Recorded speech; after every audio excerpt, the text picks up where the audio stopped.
Alright y'all, welcome back to Combat Arms channel. So today's video we're reacting about the Troubles. Now I didn't know too much about the Troubles before looking into this video because in the US we don't really teach, or they don't really teach too much about, the history of the United Kingdom or even events that happened throughout the United Kingdom or Ireland or anything like that. So I didn't really have a whole lot of information about it. I didn't watch any documentaries really. I knew about, like Bloody Sunday and whatnot, but it didn't really give me too much background as far as what the Troubles actually was. So this was like a 3-decade period, I think from 1968 to like 1998. Now during the Troubles you had the IRA, the Irish Republican Army. So you had these Republicans, but you also had the Loyalists. So a lot of times people think about, the terrorists back during the Troubles, and they automatically think the IRA. But there was sort of two sides to this. You had the Protestants and you had Catholics, and it was basically a religious conflict going on in Northern Ireland. Now, if I say anything that sounds a little bit weird or just incorrect, definitely feel free to correct me. I know this is a pretty sensitive topic, especially since some of y'all might have lived through this, or you might have, second-hand knowledge of something that happened or someone who was affected during the Troubles. So this video is more about the RUC, which is the police at the time that were mainly used to target the IRA and try and prevent these attacks or even counter them. So the RUC, it seems like it was pretty controversial back in the day. I'm not sure exactly why, but they were definitely targeted by the IRA just for what they were doing. So this video focuses more on the standpoints of the men and women who were in the RUC and their experiences during the Troubles. So we'll definitely get into it. If you guys aren't subscribed, definitely feel free to subscribe and hit that notification bell so you're notified when I upload any more videos like this. And definitely feel free to send any more recommendations, especially for these sensitive topics. I know they definitely mean a lot to people out there. Or even if you want to send me something, just so I learn a little bit more about it, I'm willing to do that too. So definitely feel free to send those recommendations. But we'll get into this video. After 1969, Northern Ireland was never the same.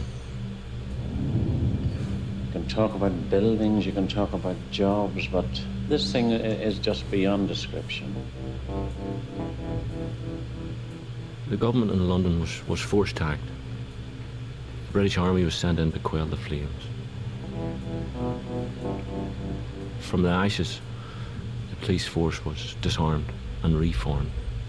What's proposed is the transformation of the Royal Ulster Constabulary. The armoured cars now in use should cease to be part of police equipment.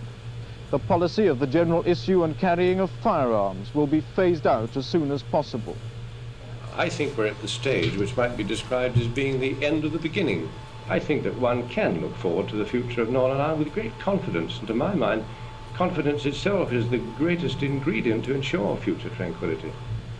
Okay, so real quick, I'm already seeing a lot of similarities to what we were seeing in the U.S. recently, with the riots and whatnot. And I know it's not nearly on the same level, but you have these things that people care strongly about, and then you also have the police, and people tend to see the police as sort of just getting in the way or agitating a situation. So a lot of times reforms are made or changes are made. And you can see in the video they're trying to disarm, basically they disarm the RUC, and that's been a big slogan in the U.S. Disarm, defund the police, and for some units it might be reasonable to take away certain things or move around the funding, but when you're talking about situations where people can seriously get hurt if you don't have the police involved, or police can be in danger if they don't have the right equipment. It's very hard to balance certain things. So I'm not sure why they're disarming the RUC back in the day, but it definitely makes it personal when it's really relating to something that I can relate to. When I joined the RUC, we were disarmed. My first posting was Rosemount Police Station in Londonderry. We were out on patrol in the police vehicles and on foot, and really the only thing we had was a radio and a baton. The policemen ran into a hail of machine gun fire when they drove up Cregan Road towards the Rosemount RUC station. In January 1972, my sergeant, Peter Gilgun, and my colleague and friend, Davy Montgomery, were heading up to Rosemount Police Station in the vehicle with 3 others, and not one of them had a weapon. They were ambushed by provisional IRA gunmen. The constable who was killed was sitting in the front seat, the sergeant in the middle of the back seat. It's interesting to note that the bullets seem to have had little difficulty in penetrating the metal parts of the car. So I know with, you know, you'll see some units or police with like armored SWAT trucks and whatnot. And now for a SWAT team to have an armored truck, it's a little bit more reasonable, as they're, you know, expected to respond to potentially dangerous situations. Now for the police, it's a little bit harder to argue that point. But when you have a situation like this, when there's, you know, terrorists all over the place, it makes that argument much stronger for the side of the police, for them having this equipment, because it can obviously get very, very scary and very unsafe if you don't have the right equipment for the job.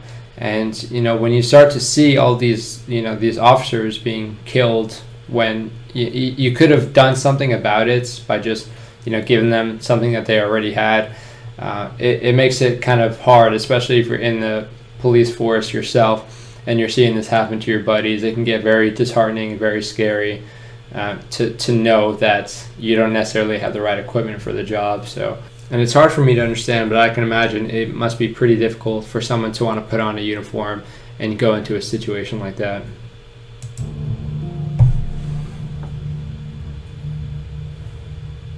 In 1972, 1,300 bombs went off in Northern Ireland. 1,300 bombs. Wow.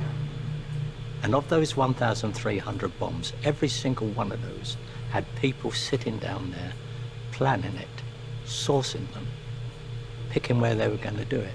They deliberately went out to destroy this country, to destroy people's livelihood, to destroy people's living. They planted them in shops. And this myth about giving them a warning, they don't care whether a warning's heeded or not. Their sole job and desire was to go and cause mayhem and misery for the communities that they were part of. A lovely child, a lovely child, a lovely. You know, with terrorists, you know, by definition, terrorism is, you know, someone utilizing or using force to try and get like a political, religious, or ideological point across. And when people are trying to impose their will and use violence to do that, it can get very muddled. And a lot of people will think that they're justified to use violence to get their point across because, you know, people need to understand that their right or their perspective is the right one. And, you know, a lot of times innocent people just end up suffering unnecessarily.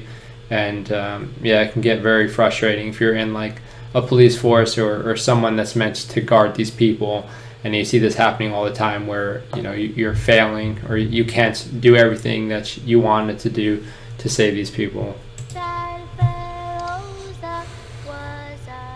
My older brother, John, was a staff officer with the Department of Health and Social Services.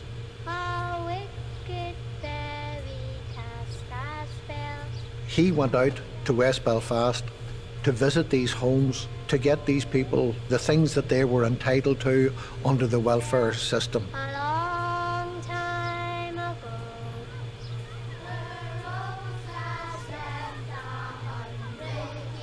A vehicle had come across from the Shankill side, drove down the street. He was carrying a briefcase, dressed in a suit, shirt, tie, and a car pulled up and a guy shot him. John died on the 14th of May, which was his 30th birthday. He was very caring, he was very musical. He had 4 young sons. The youngest was only about 6 months old. He was the second eldest in the family. And even when I was at grammar school, when having difficulty with my Latin or my Irish, he had the answers for me. The person who murdered him was a guy called Frankie Curry, Pigface Curry, a notorious murderer, who admitted to somewhere in the region of 12 or 15 murders of innocent Catholics. They didn't even know whether he was a Catholic or a Protestant. Yes, he was Catholic, so in their eyes, that was sufficient. Yeah, that's the annoying thing with terrorism and whatnot. Again, you're trying to push you're trying to impose your will upon these people, and you're doing it through violence, and what it just ends up being is a bunch of innocent people and their families suffering because you take it upon yourself to, you know, take someone off a planet just because you know, you think their views might not align with yours. And you know, it's just madness at the end of the day, and some people just can't really understand that. And I'm not trying to get too political here, but I think it's pretty reasonable to understand that if you're trying to take out someone who's innocent and take their father away from their kids, you know, it's just it's kind of annoying to think about that people will actually have the guts to do that. You know, I'm not trying to get political, but I think most people will agree with me that it's kind of BS to think that you can take it upon yourself to take out someone who's innocent, who hasn't done anything, just because, again, they're like a different religion or what have you. Police Tennessee, can I help you? Obviously, you must know something about the drugs which are found. One day at school, the police cadets showed a film and it was a recruiting thing. And I thought, that looks good. They were doing canoeing and they were doing abseiling, and I thought, yeah, I'm going to apply for that. I was 16. My mum and dad weren't so happy, but I guess they accepted it because it's what I wanted to do. They weren't going to stop me. Of us all, my mother had the most difficult time. You know, we went out to work. My father went out to work. He was under threat, yes, all the time. So were we. The only way she was going to find out was to listen to the news, and she listened to the news every half hour, all through her life, all through the terrorist campaign, and even still does to this day. Just a force of habit. Probably the scariest time was a night shift. You know, we were responsible for guarding the station as well, and quite frequently you were there on your own. That's scary. Just you and a dog, and even the dog didn't want to go out. It was that scary. You'd been left on your own from probably 11 o'clock at night to 8, 9 o'clock the next morning. You knew that if anything happened, because of the area, nobody was coming to you in a hurry. You were there on your own. And I do recall opening the armoury and setting weapons out strategically through the building to try and think ahead how you defend the place on your own. We were heading out. That's very good on his part to actually plan that out and try and prepare. But just imagine if you had to do that in your own home, if you had to put weapons all over the place, you know, just in case someone comes to attack you, you're better prepared for that. And I think most people would agree with me saying that, you know, you should have the right to not have to worry about that. You know, but again, when there's people out there doing bad things, you know, you have to be paranoid, and that's just for survivability. It's frustrating that people have to live like that. Again, just because someone wants to terrorize based on their beliefs and whatnot. And we're just on a wee country road. The road blew up underneath the car. Constable Gilliland was travelling with another policeman along the road to Kinawley. The landmine was detonated by hand from a nearby hill. Bob died that day, and I managed to survive somehow or other. The blast left a crater 40 feet in diameter and some 20 feet deep. I thought I was at home on the farm and we were doing some digging work, and I was in the hole that had been dug out by the digger, and the car had fell in. I was up against my back. That's what was in my mind. I was in a coma for 5 weeks, but I never eventually come round. And my father, he was in with me one time, and I asked him, what's my name? He says, Jeffrey. And that was a strange name to me. I said, Jeffrey Wilson. And his face went sad, you know, that I couldn't know who it was. And I didn't have a family, so it'd been better that Bob had survived and not me. But I wouldn't have wanted to wish him to be life as a paraplegic either. Interpol said it was the most dangerous police force in the world to be in. We constantly were coming under attack. We were targeted because of what we were, but we were human beings. In America, for example, you'd see police cars outside the officer's home. People were so proud, you know, to be a police officer. I was so proud to be a police officer, but instead of me being able to take the police car home, I can't even hang my white shirts on the line. I was never off duty. We could.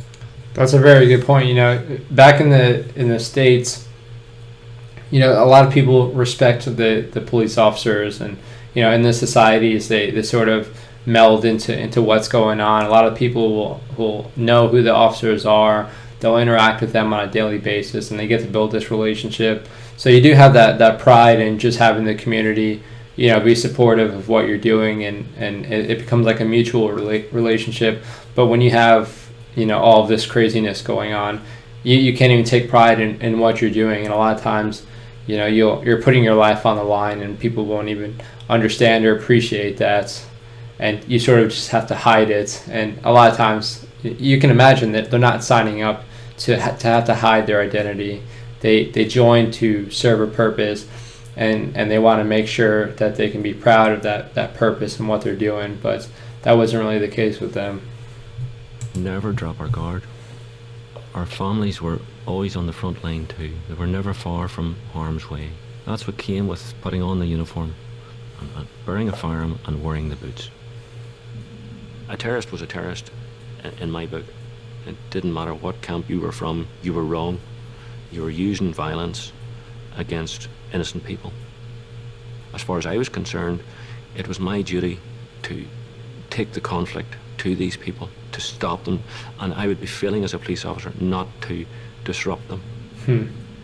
So you'd have been there in the morning when he went to open his car. You'd have stopped him as he went to his work. You'd have stopped him coming home from his work. When he went to put the bin out at night, you'd have been standing beside the bin, and you'd been in their face, right in their face, and try and make them think that you're always going to be there and always going to be on them. That's an awesome mindset to have, and you can imagine it was a very hard one to have. Yeah, back in the day, being in the RUC, it'd be very scary to even claim your, you know, what you're doing and claim your profession, but to take it a step further and, you know, sort of flaunt it in front of someone and constantly show it to them. I mean, you could say harassing them, but, you know, reminding them that this is what I do. I'm not afraid to come and confront you, and you know, I know you're a threat, and I want you to realize that I can be a threat too. So I can appreciate that mindset. It's pretty badass. I was fortunate enough to become involved in proactive policing in a number of operations. You were intelligence led. You could anticipate maybe what was going to happen. I worked against loyalist paramilitaries and Republican paramilitaries, and I would have took equal delight in arresting either. We didn't travel anywhere in a car. We went by helicopter or we went by foot. And we have to have the army with us.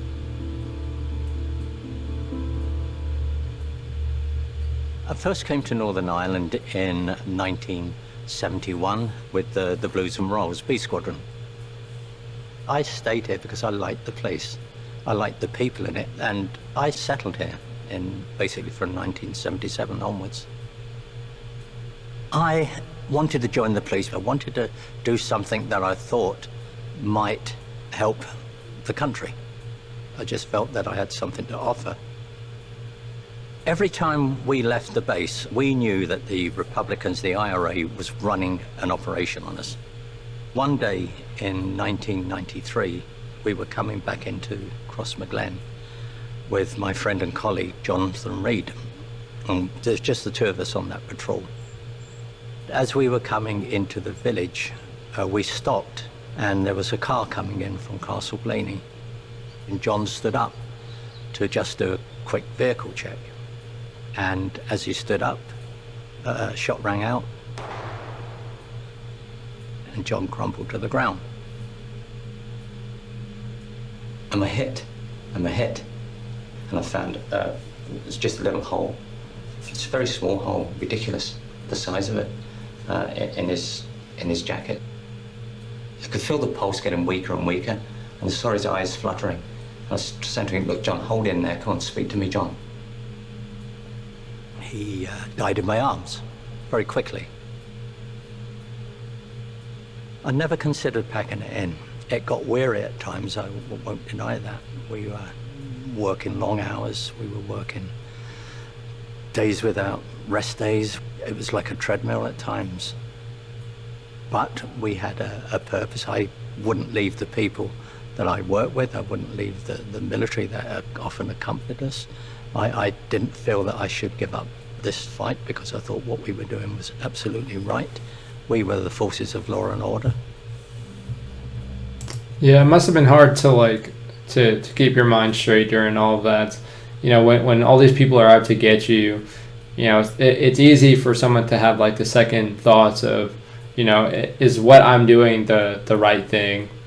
And, you know, if you know it is, then it's easy. But a lot of times, again, when people are pushing so much violence against you or imposing their will this strongly, it can get pretty easy to at least lose faith in a lot of things. So it's good that they're able to keep their heads straight, especially after, you know, losing their buddies, their brothers and sisters. It can get pretty hard.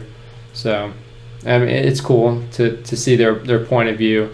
I see that, you know, the cause meant more to them than, you know, their safety and whatnot.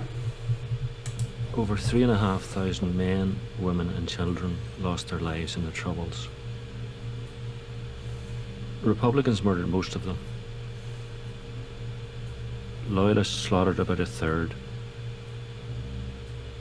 1 in 10 died at the hands of the security forces. I don't want it to go down in history that the Royal Ulster Constabulary were responsible for the Troubles. We didn't start the fire. We put the fire out. Fred Anthony was our station cleaner. The IRA had put a bomb under Fred's car. The car was thrown into the air by the blast. Mr. Anthony's 3-year-old daughter Emma was blown onto the street by the force of the explosion. And this little 3-year-old girl was critically injured. I think she was in a coma. Was she a legitimate target?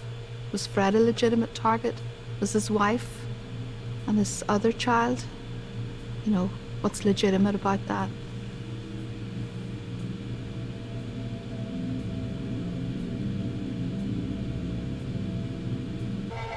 Arriving at Hillsborough Castle this morning for this most important of days for the RUC, the Queen came to pay tribute to the force by presenting an award which is given for courage in circumstances of extreme danger. The George Cross is a very, very high honour.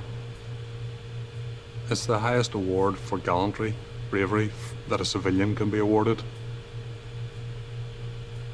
This award is an exceptional recognition of the outstanding contribution made by the RUC to peace in Northern Ireland. Seeing all of the faces, relatives of people who've been killed, other injured officers, children, orphans of police officers or whatever, it was a very emotional day. When she actually stepped forward to present the medal on the cushion, I can remember feeling slightly overwhelmed.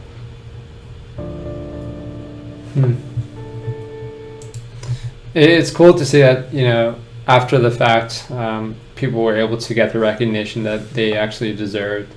Because you can imagine, like, sort of like with the Vietnam War, how you had veterans coming back and people didn't understand what they were going through, and you know, they didn't really get the support that they actually needed when they got back, and you know, it messed with a lot of people. It almost ruined their lives, you can imagine, just because you do all of this and you go through all of this hell, really, and then you come back and people don't understand, you don't get any recognition.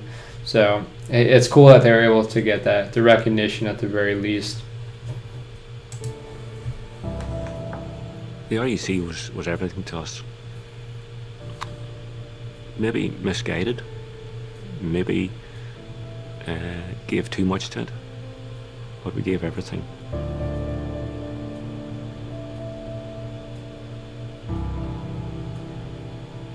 I sat outside headquarters in the early hours of the morning, watching them take the badge of the Royal Ulster Constabulary down, and that hurt.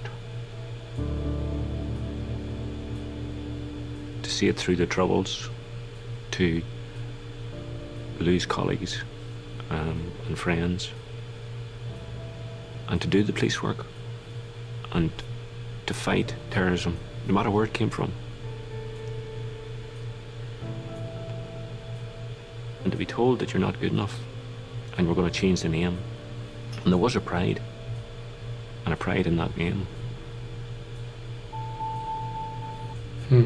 It did take its toll on me, on my marriage, on my family, on my health, and it is difficult for me to see colleagues and to know of colleagues that have died, see colleagues that are injured, have lost the use of limbs, and they're so strong.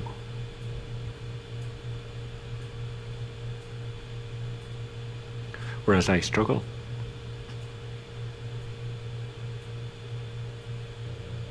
And would I do it again?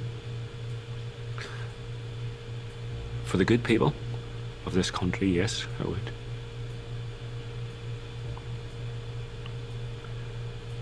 For the fact it hadn't me,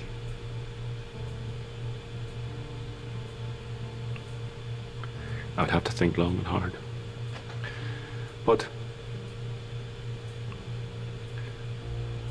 if it brings peace to this country,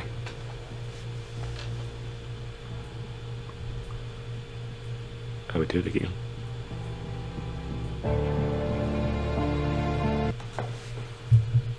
Wow, so that was a really awesome documentary by the BBC.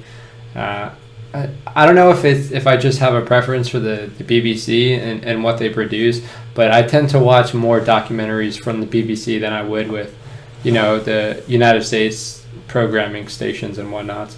But yeah, what he was saying at the end pretty much summarizes it. How, you know, the folk of the RUC were able to put their safety aside, and their health, their mental health, their safety of their families, they're able to put that aside for the better good and for the purpose of what they're actually doing and why they're serving.